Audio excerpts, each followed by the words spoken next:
అయినరు. తర్వాత food safety మీద కూడా ఫుడ్ సేఫ్టీ అథారిటీ ఒకటి ఉంటుంది ఇన్స్టిట్యూట్, అక్కడ కూడా ట్రైనింగ్ అయినరు. అంటే దీంట్లో మామూలుగా కార్పొరేట్ ఏవైతే ఉంటాయో హోటల్ ఉంటాయో వాళ్ళు ట్రైనింగ్ కావాల్సిన కూడా మన లక్ష్మి గారు అయినారు. మామూలుగా ఏదో మహిళా సంఘాలు వంటలు చేస్తున్నారు అనేది అంటే కాదు.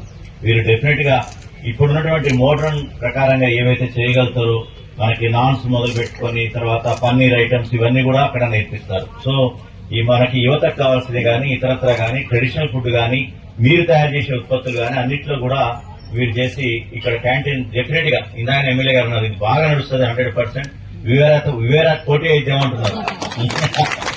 ఎందుకంటే మంచి వాతావరణంలో ఉంది. అప్పుడు ఉన్నటువంటి జిల్లా కలెక్టర్ గారు లోపల కూడా అమేలా సత్పతి గారు రంగులు వేయించినారు, బ్రహ్మాండంగా ముస్తాబు చేయించినారు. తర్వాత ఇప్పుడు ఉన్నటువంటి డిఆర్డీ వారు వెనకాల కిచెన్ సపరేట్ చేసినారు. ఇక్కడ ఓపెన్ ప్లేస్ ఉంది. త్వరలోనే డిఆర్డీ వారు ఏమంటున్నారంటే ఈ చెట్టు కింద కూడా ఈ చెట్లు ఎంత బాగున్నాయంటే నేచురల్ ఉన్నాయి. ఊరి కింద మనం కూర్చొని ఛాయలు తాగటం ఎట్లయితే చేస్తాం ఆ విధంగా ఉన్నాయి. ఈ కృత్రిమంగా ఈ యొక్క బిల్డింగ్ల కంటే ఈ చెట్ల కింద చాలా అద్భుతంగా ఉండదు. సో ఇక్కడ కూడా చెట్టుని కాదు దీని కింద కూడా డిఆర్డీ వారు లెవెల్ చేసి చిన్న చిన్న బెంచీలు వేసి ఆ చెట్టుకే కొద్దిగా మొత్తం రౌండ్ కడతారు కదా, అరుగు రచ్చబండలా కడితే బ్రహ్మాండంగా నేచురల్ గా ఈ రచ్చబండ ఇక్కడ గాని అక్కడ గాని కట్టి అదేవిధంగా కొన్ని బల్లలు వేస్తే చాలా అద్భుతంగా ఉంటుంది. అది కూడా చేసిస్తామని చెప్పి జిల్లా కలెక్టర్ గా డిఆర్డీ గారి ద్వారా చేయిస్తాం. ఎమ్మెల్యే గారు కూడా ఆల్రెడీ చెప్పి ఉన్నారు కాబట్టి చేస్తాం. ముఖ్యంగా మనకి ప్రభుత్వం వచ్చిన తర్వాత చాలా మంచి కార్యక్రమాలు జరిగినాయి. మీరు అన్నట్టే ఎంతో కాలంగా వేచి చూస్తున్నటువంటి వడ్డీ లేని రుణాలు వచ్చినాయి. సరే గట్టి చప్పట్లతో మనం మళ్ళీ ప్రభుత్వానికి సీఎం గారికి అదేవిధంగా ఎమ్మెల్యే గారికి శాసనసభ గారికి చెప్పాలి.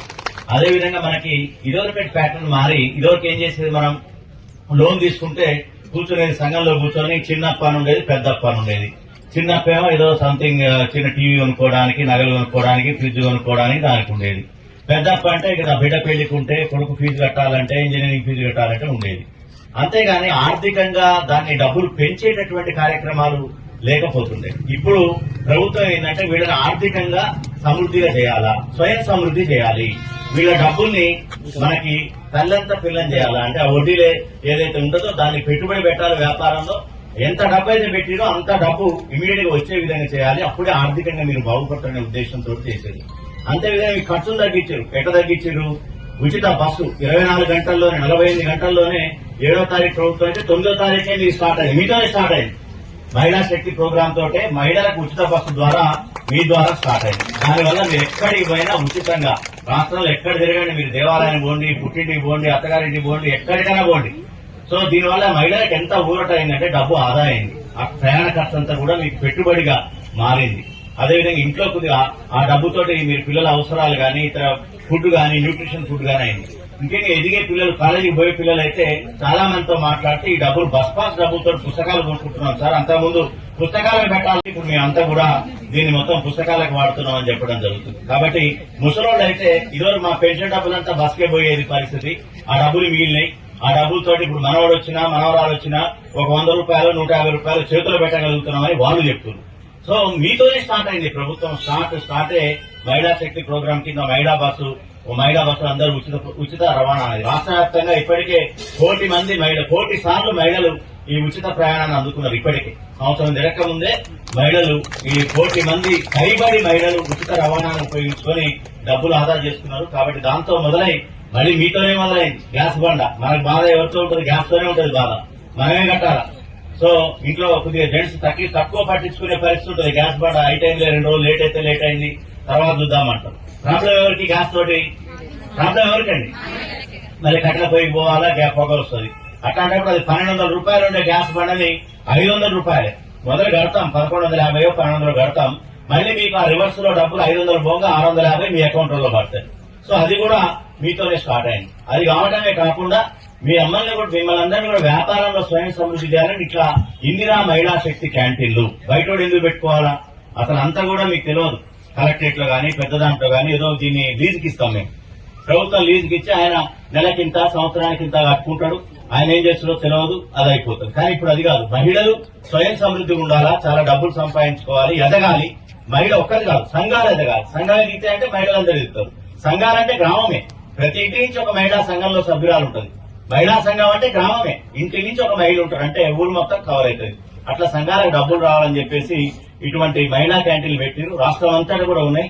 మా జిల్లా కూడా 3 వచ్చినాయి. కాబట్టి ఇది ఎంత అద్భుతంగా ఉందంటే చాలా అద్భుతంగా ఉంది.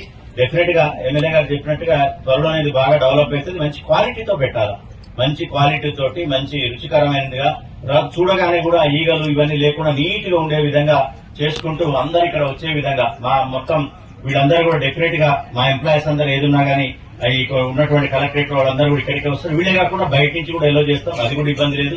అంతేకాకుండా అప్పుడే లక్ష్మి గారు అడిగారు, మొదటి రోజు వచ్చిన చూద్దామని వస్తే అప్పుడే టెండర్ వేసింది. సార్ మీ దగ్గర కలెక్టరేట్ లో ఏ ప్రోగ్రామ్ ఉన్నా నాకు ఇవ్వాలి ఆర్డర్ అనేది.